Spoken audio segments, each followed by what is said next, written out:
Bienvenue sur votre chaîne Impact Vision, la chaîne qui illumine votre quotidien avec l'amour et la parole de Christ. Chers frères et sœurs en Christ, Shalom. Aujourd'hui, je vais vous raconter une histoire d'un jeune gardien et son patron sauvés par un rêve. Asseyez-vous confortablement et abonnez-vous à la chaîne si vous ne l'êtes pas. Il était une fois un gardien, s'appelait Bill Sama, connu pour sa discrétion, travaillait depuis des années au service d'un riche homme d'affaires. Une nuit, alors qu'il était censé surveiller la grande propriété, il s'endormit sur son poste.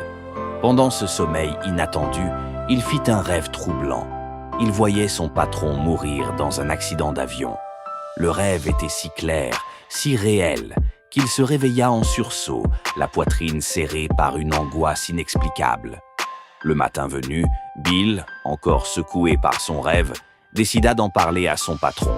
« Patron, j'ai fait un rêve cette nuit. Je vous voyais périr dans un accident. » Le patron, perplexe et un peu agacé, répondit avec un air méprisant. « Tu es mon gardien, et au lieu de veiller sur ma maison, tu dors et fais des rêves absurdes.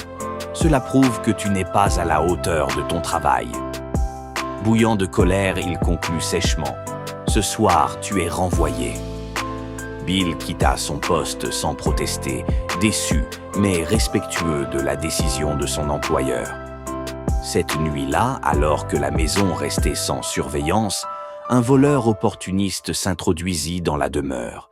Il s'empara de plusieurs biens précieux, mais ce qui affecta le plus le patron, ce fut la disparition de ses passeports et documents de voyage, tous volés. Le patron avait prévu de partir le lendemain pour un voyage crucial, mais sans ces papiers, il n'avait plus aucune chance de s'envoler. Furieux et abattu, il se résigna à reporter son voyage.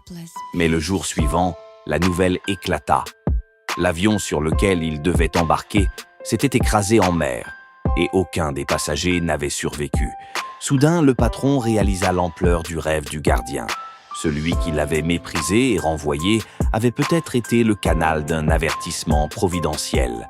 Avec humilité, il leva les yeux au ciel et remercia Dieu pour ce coup du sort qui l'avait sauvé. Le lendemain, le patron contacta Bill. Lorsqu'il le revit, il lui dit « Ton rêve a peut-être sauvé ma vie. Je te réembauche immédiatement. » Parfois, même les erreurs cachent des vérités qu'on ne voit pas tout de suite. Cette histoire met en lumière un principe biblique profond. Dieu peut se servir de n'importe quelle circonstance pour nous protéger et nous guider, même à travers des événements inattendus ou des personnes que nous jugeons à tort. Il est crucial d'avoir l'humilité d'écouter, de réfléchir et de ne pas agir précipitamment, car Dieu agit parfois de manière mystérieuse.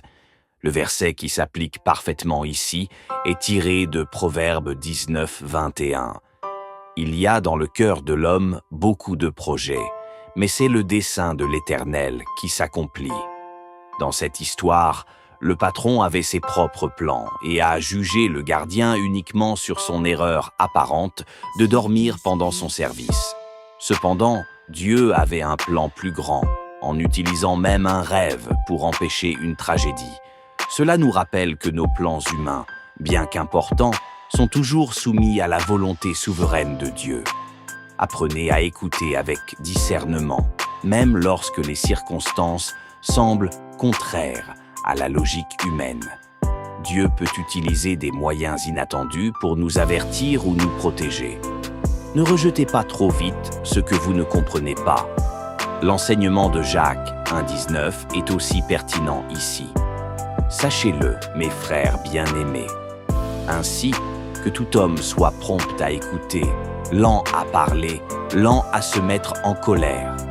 Le patron aurait dû écouter attentivement le gardien au lieu de le rejeter avec colère.